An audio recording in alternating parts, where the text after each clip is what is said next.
Assalomu alaykum, Master Hosilbek Instagram profil qatnashchilari. Bugun sizlarga Dubayda 3 xonali townhouse'da obzorini ko'rsatib o'taman.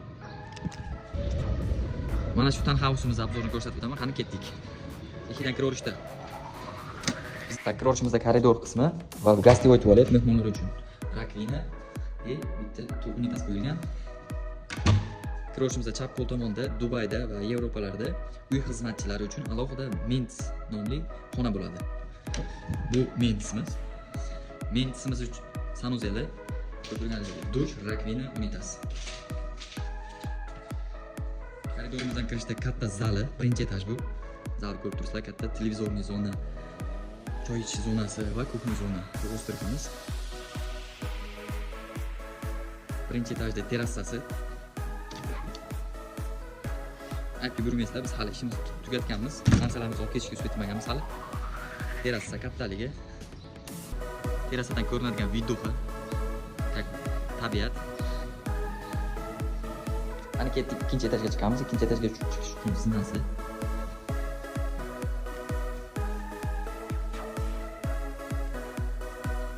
Ikkinchi etajdagi birinchi xona.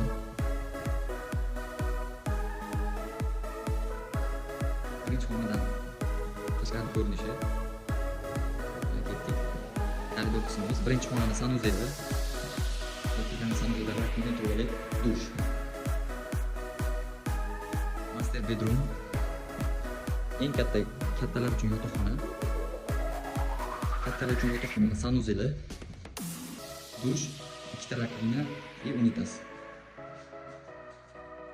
Va oxirida ikkinchi etajda hol qismi. Bu yerda bular ancha katta. Xonalar, panoramali. Tashqari ko'rinishi. Townhouse'imiz yonida общий basseyn bor, cho'milish uchun. Basseyn zona. Ko'ribsizlar, chuqur. Детский площадка, ya'ni bolalar maydonchasi o'ynash uchun. Bu esa ko'rib turganingizdek fitness zali. Bu ham общий, hamma uchun foydalansa bo'ladi. Bu ko'rib turganingizlardek townhouse'da 1-2 parkingi, ya'ni mashina qo'yish joyi. Obzorimiz tugadi. Video yoqqan bo'lsa va havas qilganlar bo'lsa, like, podpiska bosib, kommentariyaga keyingi videolar nima haqida chiqishligini yozib qoldiraman. Qani go.